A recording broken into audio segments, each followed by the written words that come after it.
Our point leader here in the Cooper Tires USF 2000 Championship out of Brazil in the number 12, Kiko Porto, a 121.485 fast time in qualifying. Kiko Porto on the pole alongside Michael D'Orlando. Folks, 27 drivers set to go, and let's do that right now. Fire them up. We are on pit lane here. Two of our guests from Cooper Tires to give the command to fire these engines. Road to Indy drivers, start your engines. And with that, engines coming to life down here on pit lane. A ton of guests here from Cooper Tire. Great to have you here. 27 drivers. Hello to those of you listening and watching on the Road to Indy TV app. John Fippen, we got ourselves a great race. Race 2 for USF 2000 about to roll off. Absolutely. A great race yesterday. Michael D'Orlando, on the strength of that win, moved up into second in the points from fourth coming into this weekend. He's now only 30 points behind Kiko Porto. Porto starting on the pole, looking for a chance to redeem himself after leading 13 laps in yesterday's race. Finally had to give that up, and or 12 laps, excuse me. Finally had to give that up in the last handful of laps and turn it over to Michael D'Orlando, but Kiko was able to hang on for a second place finish. The field rolls away behind the safety car. There'll be a single pace lap. We'll get the start right here in front of us in the Cooper Tires press tower. Let's head it out to Rusty Bell to follow the field around on the pace lap. Pace car making its way out of the pit lane or the pit exit. A lot of these drivers spinning up the rear tires, trying to get a little bit of heat. Watching it now as they are making it up into the keyhole turn now. Lights still on the pace car, but we'll expect those to go out as we come around the carousel to get the start here in just a moment. But the field now still streaming out of the pit lane. Giant field of cars here, 28 cars eligible. I think we heard 27 cars will be in today's race, and they are making their way around the keyhole turn onto the back straightaway as there are still some cars coming out of the pit lane. That's how big this field of cars is. Making its way down the straight right now, setting a very slow pace lap at the moment as the cars weave back and forth to get a little bit of heat and clean the rocks off the tires, as they will be making their way by my announce position here and down into the S's here in just a moment. But big group of cars, a lot of work going on trying to get some heat into these tires. We see a number of drivers have elected to start on sticker tires. About half the field that I can see go by on sticker tires. The field down in front of Tom now. Yep, they're just now going through turn number 4. Pace car moves by us here. Number 12 car, Kiko Porto. That brilliant blue and white with the iridescent green on the rollover loop. Field heads over through turn 7 to turn 8. Coming into turn 9 here, the pace car comes around. We'll see if he still has his lights on. Yes, he does. Have not seen them go off quite yet. And coming up to turn 11, I can't quite tell if the lights are on or off. Lights are off on the pace car. Rob Howden has joined me here in the booth. Rob, looking at the points after yesterday's race, Michael D'Orlando moving up into second, only 30 points back. And the guy who had the tough break yesterday, Prescott Campbell, got caught up in that first lap incident with Miles Rowe. He went from 6th to 9th. Yeah, really, really tough for Prescott. But again, the two drivers up front in points, Kiko Porto, Michael D'Orlando, that's how they'll line up. And they are 2 by 2 getting ready to come out of the carousel as we get set to start the second event of the triple header for the Cooper Tires USF 2000 Championship here at Mid-Ohio. Out of 13, Porto will be the one to punch off, and he goes green, green, green. Porto. Aaron Likens throwing that flag at start, finish, and away they go down into turn number 1 right now. 3 wide. Porto holds the spot. Good move to the inside as well there, I believe, for Thomas Nepthu. Eric Evans coming into pit lane here right now in front of it. Look, here we are, 3-4 wide coming up into turn number 2, the keyhole for the first time, John. Looks to be like, yep, good start there for the leader, Porto, holding the spot. D'Orlando slotting into second. This will be that big run down the straightaway now. Still 2-3 wide. Again, You could lose it here on the opening lap, but man, it's also a great opportunity to overtake some drivers. Yeah, Simon Sykes slotting back into third spot. Kind of a replay of what we saw in the first race yesterday. Let's hope they can make it through the turn 4 without anybody getting knocked off the track. Parker Thompson, I talked about it in the pre-show, how a bunch of guys have done the first start. They got through turn 1 for the first time, these rookies. This is the second time. Now they start getting a little more aggressive, as you can see. 2, 3 wide coming through 5 down to turn number 6. Clean so far, though. Drivers doing a good job battling, giving each other just enough room to be able to get through the tight confines of 5, 6, and now 7. Hard to go too wide over the hill of turn number 9, John. We know that. A couple drivers trying it further back. When you're a driver on the inside with a bunch of wheel on it trying to tighten it up, you can lose the back of that car pretty quickly. Exactly. By the time they get around to us, though, they're pretty much single file now through the carousel turn for the first time. And it looks like our pole sitter, Kiko Porto, out in front. Prescott Campbell trying an outside move. You can see that there on the show. I think he's going to make that stick. Nice job, I believe. That's the 11 of Prescott Campbell. Let's see where he ends up slotting in coming through here after that move to get around the outside of Jackson Lee. So he goes to 13th. Indeed, Christian Brooks, the big starter, 13th to 8th on the opening lap for Christian Brooks as he's trying to recover here, save this weekend. Not a good qualifying for the California, but he is on the wheel big time here as he's trying to get forward. Porto the leader across the line, though. D'Orlando second. Simon Sykes in third again. 2 podiums in the last 3 races for Sykes. And it's Matt Garrido up to 4th, Thomas Nepfu 5th, Nolan Siegel 6th, Billy Fraser 7th, Christian Brooks 8th, Spike Kohlbecker 9th, and Chase Denmark, John, rounding out the top 10. Yeah, Kohlbecker dropping back just a couple spots, but was able to get back around Chase Denmark to take over that 9th spot on the first lap. Ooh, some aggressive racing there. Oh, Miles Rowe. One driver around further back. Miles Rowe, I believe, potentially to the back of Josh Green coming through turn 5. Could be damage for the 99 of Miles Rowe. We'll see. Incidental contact for sure. That what you see a guy, John, putting his nose in 5. It's the right front to left rear kind of a thing. You're trying to see if you can't force the issue, but the driver on the outside's got the position going down into 6. Indeed. Tom Michaels, was he able to get restarted? Yeah, restarted, underway once again, but ahead of just one car. Tough one there. Again, patience is the key for these young drivers. Again, just settling in here, then going to work. But again, you know how tough it is to pass here at Mid-Ohio. You take every opportunity you can. Rowe had a pretty good look up the inside of turn 5, but just wasn't there, John. One of the things, again, about this racetrack, your passes have to be decisive, right, to get it done. If you hesitate at all, you are lost. Exactly right. Simon Sykes is looking really racy. He is closing up on the back of Michael D'Orlando. D'Orlando, of course, taken over the lead about 2/3 of the way through the race yesterday. Some good side-by-side racing going in the back as it looks like Brooks and Siegel, I think, were side-by-side. We'll see as they come off the carousel turn. A little drafting going on. Now 3 wide in front of Rusty Bell. Yeah, one of the drivers ducking to the inside there, John. I'm not sure if there could have been an issue as he may be pulling to the side and slowing up, and I think indeed he is. You can see that driver on the inside of the racetrack, one of the J. Howard driver development cars, falling to the tail of the field like there's been some kind of damage there. And the way they worked their way through, I'll tell you this. You said Christian Brooks pushing aggressively coming forward. In fact, yeah, here it is here. Well, he's still got the front wing on it. We'll see what happens with that car there as he comes back around, but definitely an issue for one of the J. Howard driver development cars. But up front, talking about Nolan Siegel, Simon Sykes, let's talk about that a little bit. I talked to him about a half an hour before the race, and I said, hey, man, congratulations, 3rd place. He goes, I want more. Yeah. A couple of podium finishes in his mind right now. It's like, that's the confidence flick, the flick of the switch. I can do it. The team can do it. We can win this race. And now he's starting to put some pressure here on Michael D'Orlando. Yeah, and that's causing D'Orlando to raise his game a little bit. His lap a little bit faster this time, but nobody as fast as Kiko Porto, as he has got about a 0.6 of a second lead as they work their way up to the keyhole. Yeah, we're going to get a little replay here, folks, of the incident involving Miles Rowe. You can see Miles on the outside. Looks like he's got some pretty solid position coming up. The driver from the left coming across on him.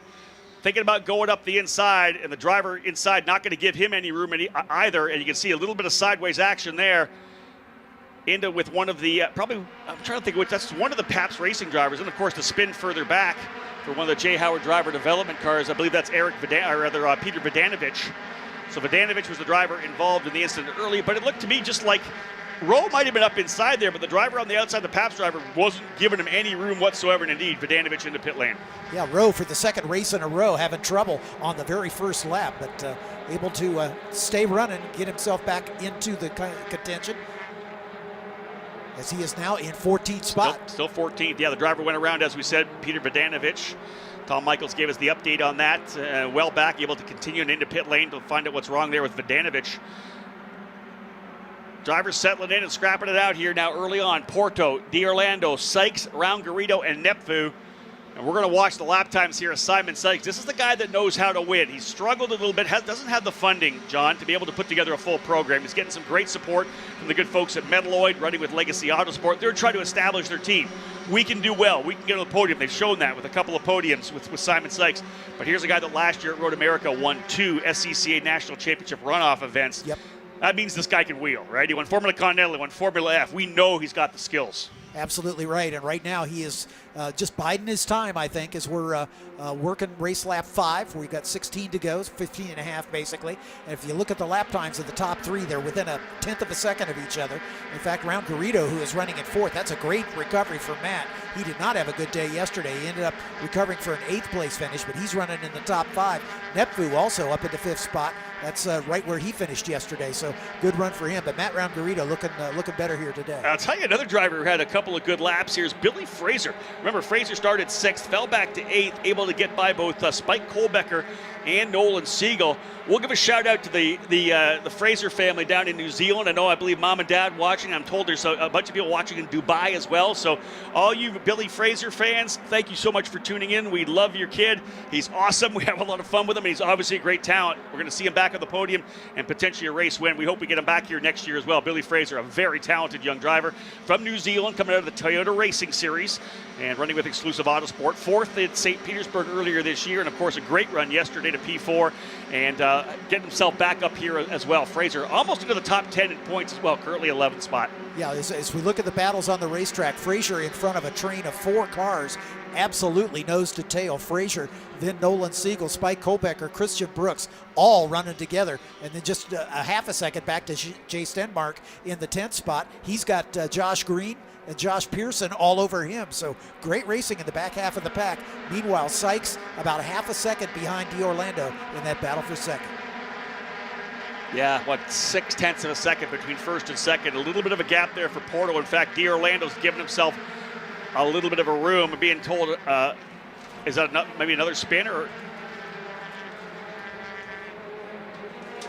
all right, another issue for potentially the number 9 going around. I think that's Vodanovic again. So he went back out and had another spin. So Peter Vodanovic having a rough time of it here so far today.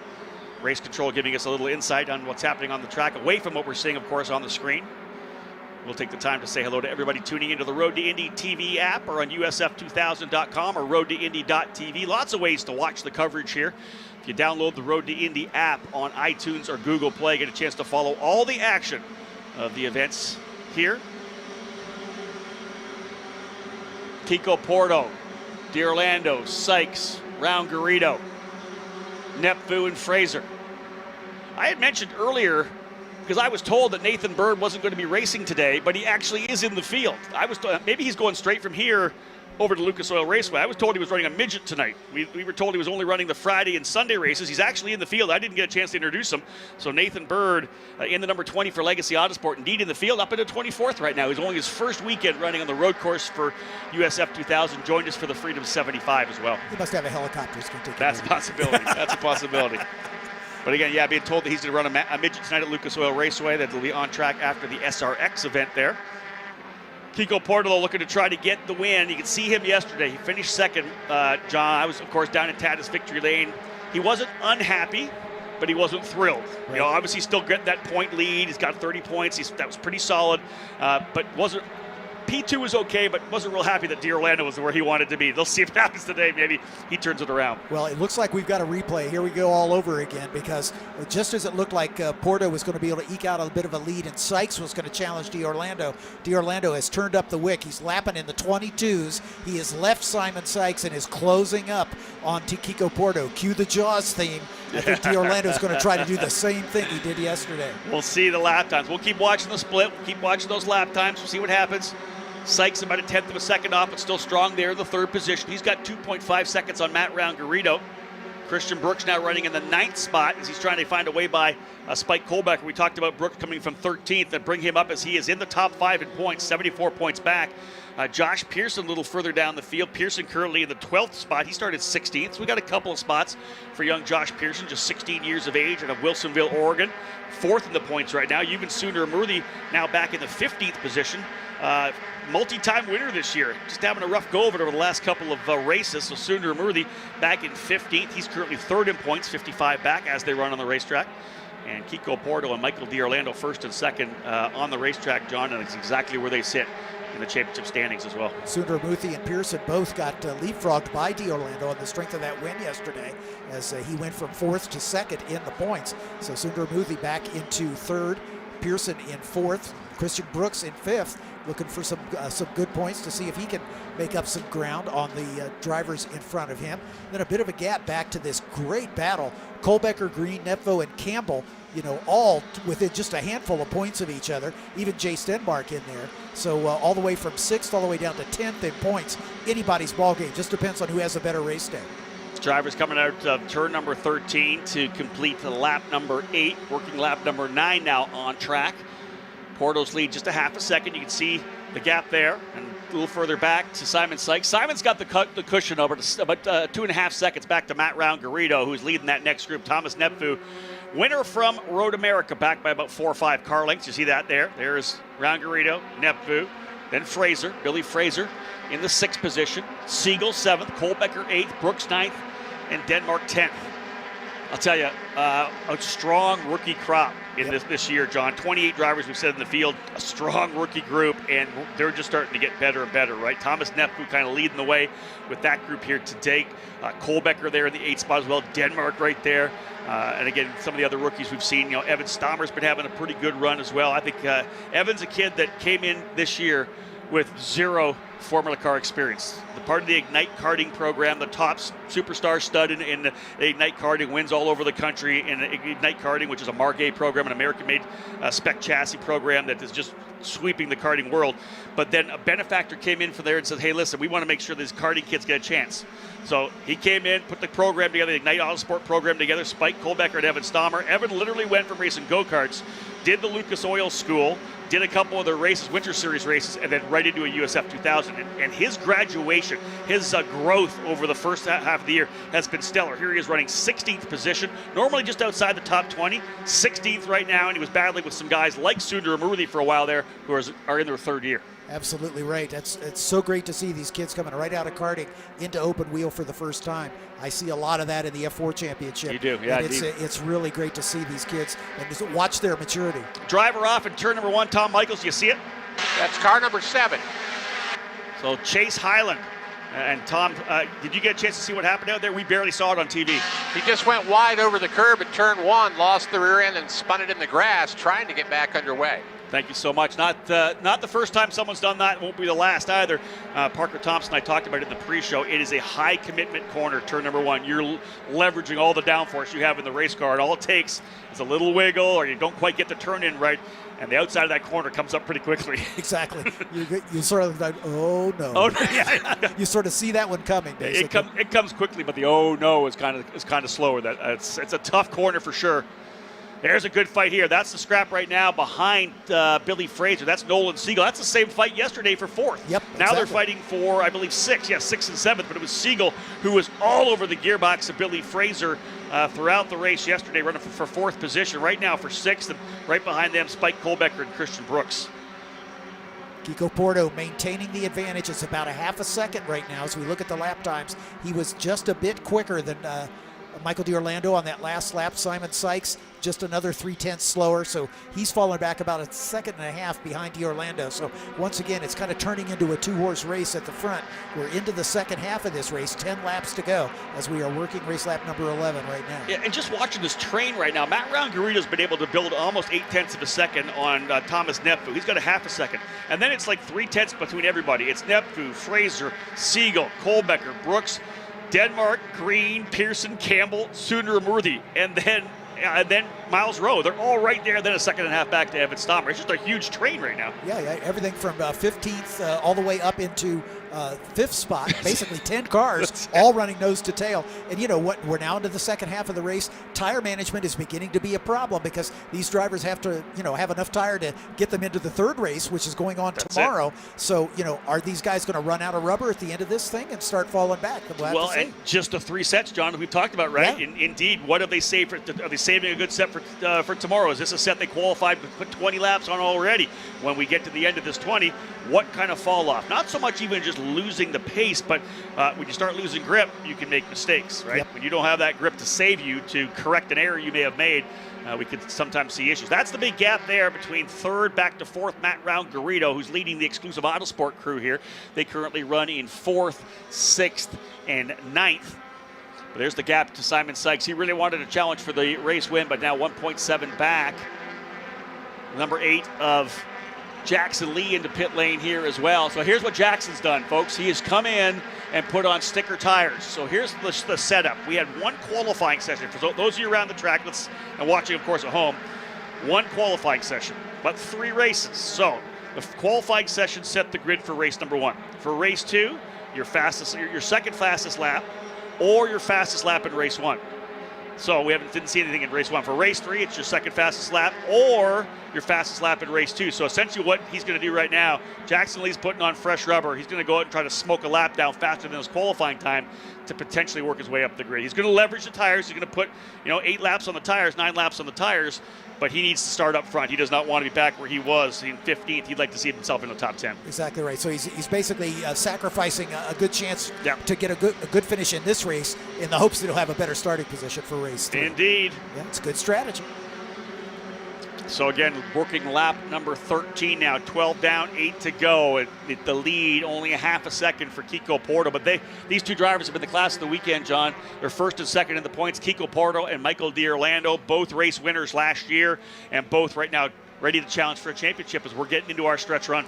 Identical lap times with 7.5 laps to go for Porto and D'Orlando. Again, it's almost a replay of what we saw yesterday, as it was Kiko Porto leading every lap up to lap 14, and then D'Orlando was able to draft by him down at turn 4, and then was able to drive away and make the win happen for him. And that was such a big points jump for Michael D'Orlando. And that's the really interesting thing right now as well, John, is we are Indy Pro 2000, not so much. They still get to go to Gateway, Worldwide Technology Raceway.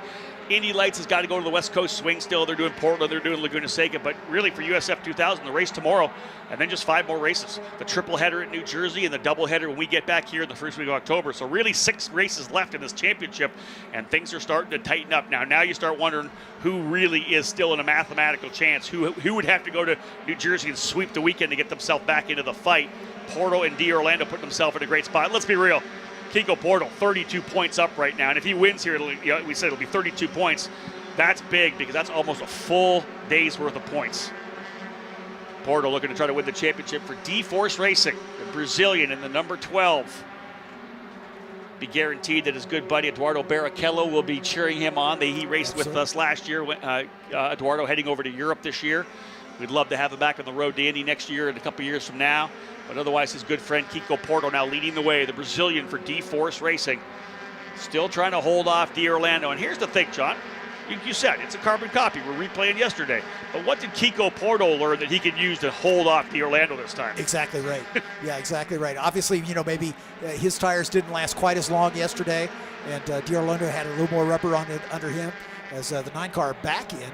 That's Vodanovic. He's been in and out a couple times. Same thing, he's doing tires. The same thing, yeah. Sticker tires. He's going to try to get that fast lap. But indeed, Kiko Porto, what do you learn from getting past? Have you managed your tires maybe a little bit better, as you said, midway through the race? I want to have better rubber at the end. He's got a bit of a gap here now, 0.6 of a second last time by as they come out back onto the front straightaway. There's drivers rocking their way through Thunder Valley. Cross start finish. There is the 3rd place running Simon Sykes, Matt Round-Garrido, and Thomas Nepfu, 4th and 5th. No one else able to make any kind of moves here at this point. Matt Round-Garrido started 8th, rocketed up to 4th on the opening lap and has held that position. Great run for Matt, no doubt about it. Here comes the number 34 of Dylan Christie. He's going to pull the trigger on that as well. They'll put fresh rubber on for him to try to leapfrog a bit up the order. It's really the only issue we have with that kind of qualifying. We want to give the drivers as many races as we can. We only have 5 sessions to work on in this particular weekend. Obviously, we know Indy Pro and Indy Lights have practice, 2 qualifyings and 2 races. We're trying to give these young drivers more races, wheel-to-wheel races. But there's only 5 windows. There's only 5 sessions. So 1 practice, 1 qualifier, and then the 3 races. The only little issue is that fast lap race, people can come in and put rubber on. The fast lap of the race is designed to, if you had an issue in qualifying and you didn't get a lap, you're at least able to use your race laps to try to get some, maybe a little bit of pace to be able to work your way forward, not be starting last in all 3 races. Exactly right. But there is some strategy to be played, and we've seen that Jay Howard and Peter Dempsey from Turn 3 Motorsport doing that with Dylan Christie. He's not going to do it with Josh Green. Green currently sitting in the 11th spot, 7th in points, and a really good battle here, 6th, 7th, 8th. And 9th, all separated by just 8 points. Kohlbecker, Green, Nepfu, and Campbell, just 8 points separated there. Brown Garrido beginning to eke out a little bit of a lead over Thomas Nepfu as he's opened up almost a second now over the 5th place runner. Billy Frazier about a half a second back. Nolan Siegel right on Frazier. Siegel might be looking for that 6th spot before this is all over, and was also looking at Josh Green. He was right behind Chase Denmark. He's lost a little ground on this lap as he was about 2/10 behind Denmark on the last lap, but this time he's not quite as close. Josh Pearson, however, is the battle of the Joshes there at 11 and 12. Looks like a good one as those two about 0.3 of a second apart. And Prescott Campbell not far back. He's trying to redeem himself after that tough first lap incident yesterday. Billy Frazier really putting together a nice weekend here. As we said, he's been kind of the guy that's been just outside the top 10, kind of where he's been kind of running throughout the season. And again, a 4th yesterday, a 6th place today. I like what Frazier's doing here.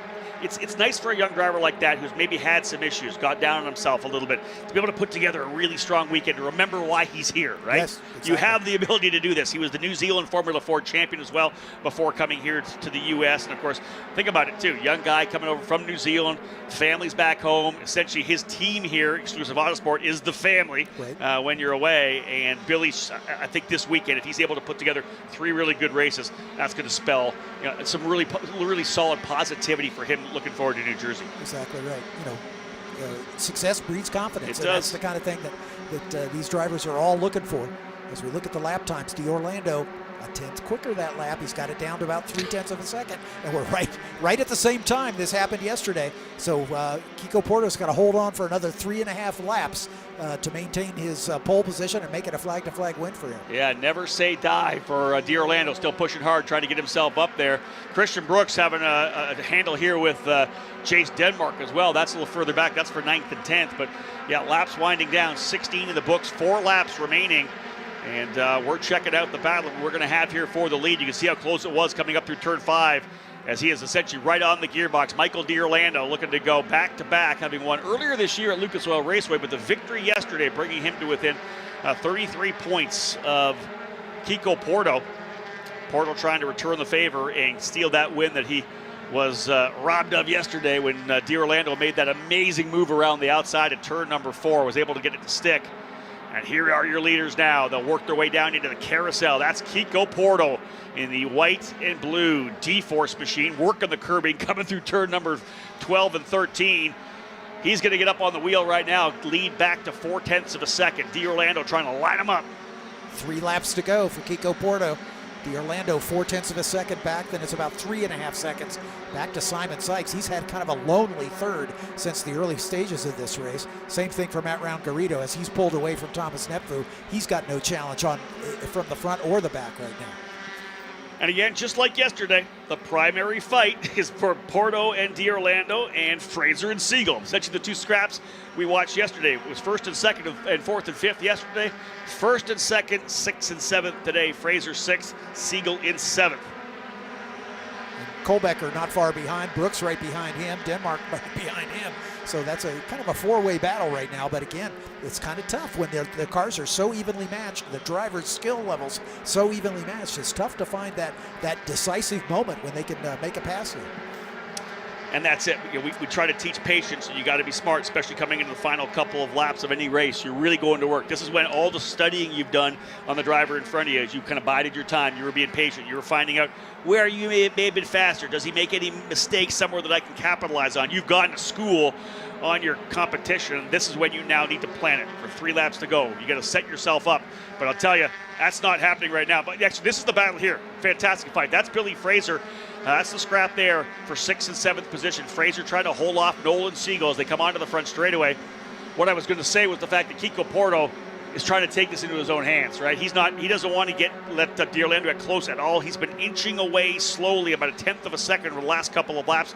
John, almost 6/10 of a second as they crossed the line last time by. White flag next time by. Kiko's pulled the pin. He's trying to get get an unbreakable lead here, and he's got about 6/10 at the line. That was a move by Nolan Siegel trying to go to the outside of Fraser in turn 2, and that allowed Kohlbecker to stick his nose in there as well. Kohlbecker's now got Brooks right behind him. Turn 4 is going to be interesting here, I think. A couple drivers lining up. Yeah, let's go 2 wide. That's what I thought. That's 4th, 5th. It's Siegel trying to find the outside on Billy Fraser. Does he hold the spot? Indeed he does. He's going to go into the position. And Brooks going to the inside as well of Kohlbecker. Big wide run around the outside for Brooks. He's going to potentially move a spot up. Look at this scrap here coming over madness, John. This is what we're talking about in USF 2000. Late race scrap. Ooh, 2 drivers side by side coming through turn 9. Yeah, one's going to go 2 wheels off. That's a battle further back. That's Kohlbecker now, I think, scrapping it out with either Josh Green or Jace Denmark. White flag in the air. There it is indeed. Now it's Billy Fraser. He's gone back to 7th. 8th is Brooks. So Siegel able to get by with a really nice run. Another outside run down into turn number 4, similar to what we saw from D'Orlando yesterday. Yeah, here we are on the final lap. D'Orlando's made up a little of the ground he's lost. He was a couple tenths quicker on that last lap. This will be his final opportunity to see if he can do anything with our leader, Kiko Porto. Final lap of action in USF 2000, the second of 3 races for the first rung of the Road to Indy presented by Cooper Tires. These drivers all racing for the scholarship to go Indy Pro 2000 racing in 2022. Drivers spinning over in turn number 2. We've got a driver who's gone around in turn number 2, the bottom of the keyhole, back on the throttle, getting rolling again. Not quite sure who that was deep in the field, but there's that battle for 1st and 2nd. We can key back on that one. Here it is through turn number 6. This is D'Orlando throwing everything he can at Kiko Porto as they come over turn number 7. Look at this, Porto trying to hold him off to come even on wins there because, again, like you said, D'Orlando, a strong victory yesterday. Porto with a good run out of turn 9. Really only one more shot at it now if he throws it to the inside of the carousel, but I don't think that D'Orlando would want to make that mistake. A good weekend so far for the New Yorker as they come through. And indeed, out of 12 through 13, getting the win here at Mid-Ohio for D-Force Racing. Race 2 winner, Kiko Porto. D'Orlando coming home in 2nd, and another 3rd place finish for Simon Sykes. Tremendous run for Simon.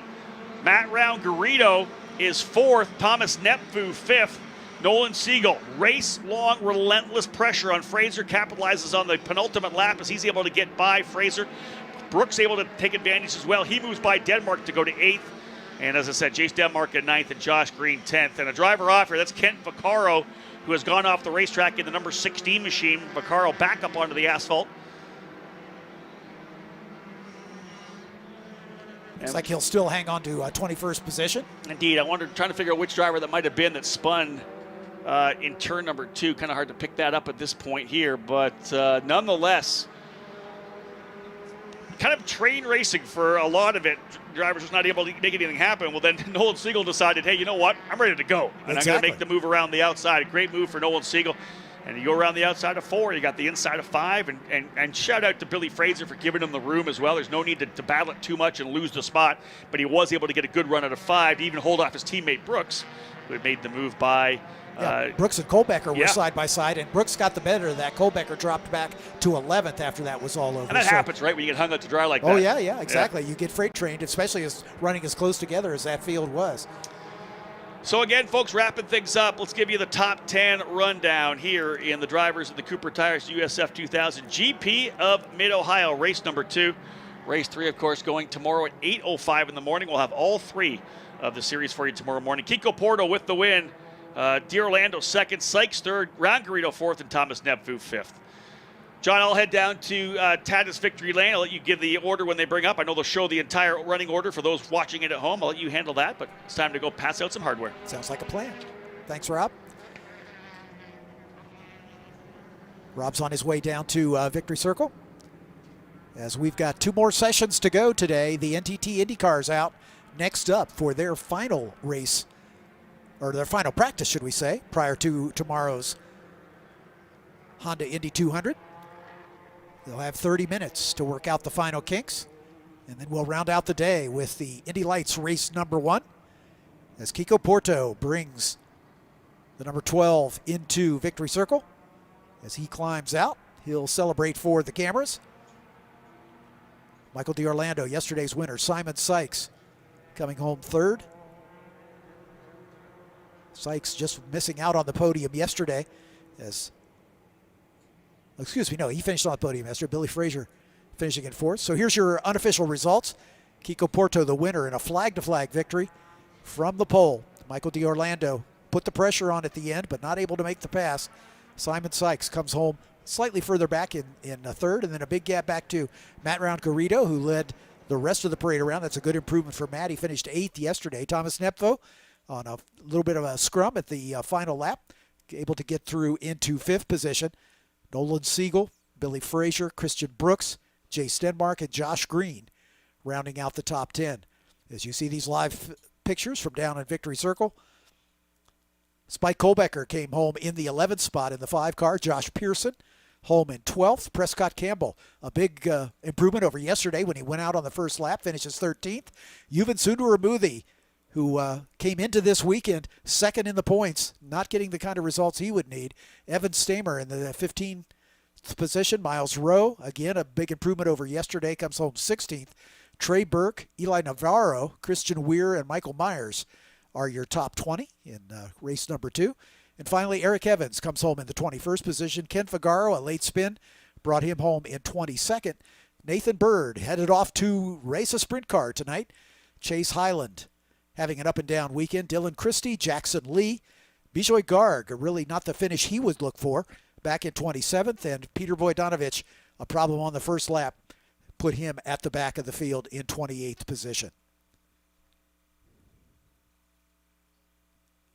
One more race this weekend for the USF 2000 Championship drivers. They will be our first race of the day tomorrow, as they will take the green flag at 8:05 tomorrow morning for race number 3. That'll be followed at 9 o'clock by the Indy Pro 2000 race number 2. And then the second and final race of the weekend for the Indy Lights will be at 10 o'clock tomorrow morning. So all of our Road to Indy races in the first 3 hours of racing tomorrow. And then we get into pre-race mode leading up to the noon start for the Honda Indy 200. But remember, we got NTT IndyCar final practice today, followed by the first race of the weekend for the Indy Lights.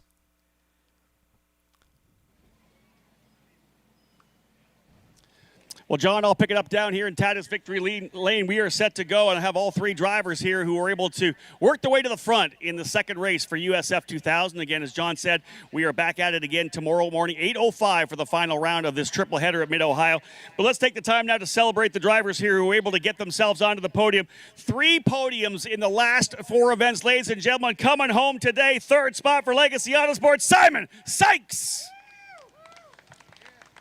A lot of momentum for Simon and Legacy Autosport right now. Great run for him. Let's bring our 3rd place trophy up here as well.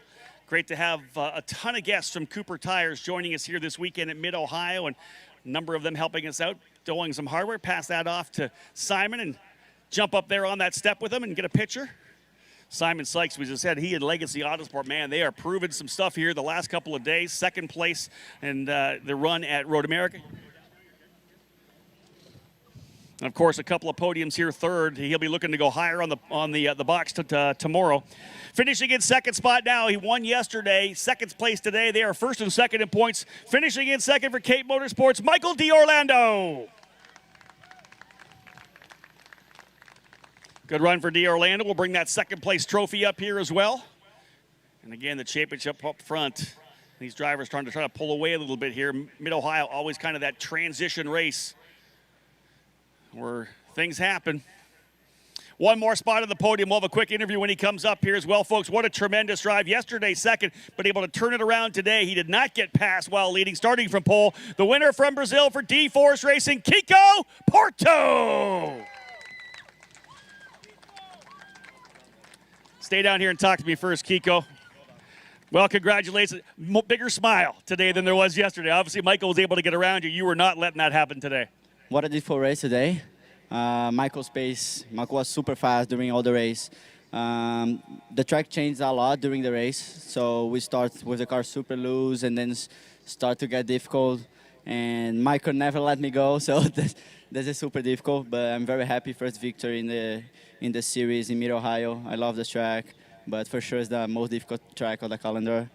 I will only want to say thank you for the D4's hard work all the season. Championship lead is here, open a little bit of gap, so I'm very happy with this. Congratulations. Thank you. And it's a 32-point lead, folks, for Kiko Porto, as he will jump on top of the box. We'll bring that trophy up here, P1 trophy for Kiko. 32 points the advantage, and again, the championship providing a scholarship for the driver to move to the Indy Pro 2000 Championship. That's a prize over $350,000.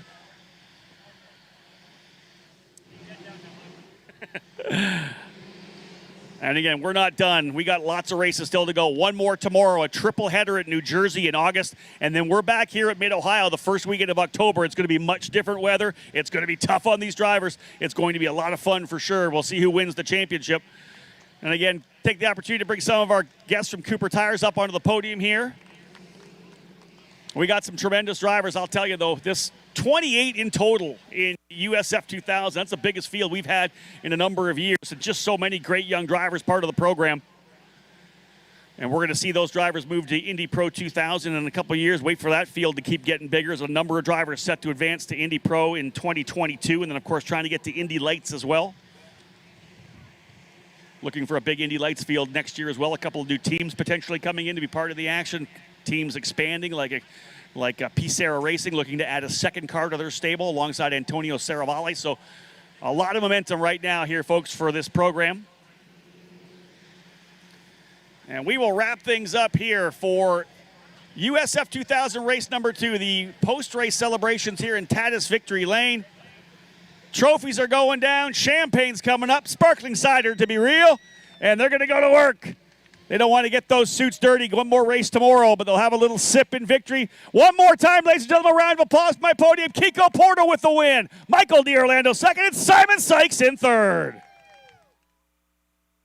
Thanks so much, Rob Howden. Rob will join the IndyCar Radio Network for the next 2 sessions as he'll be working the pit lane.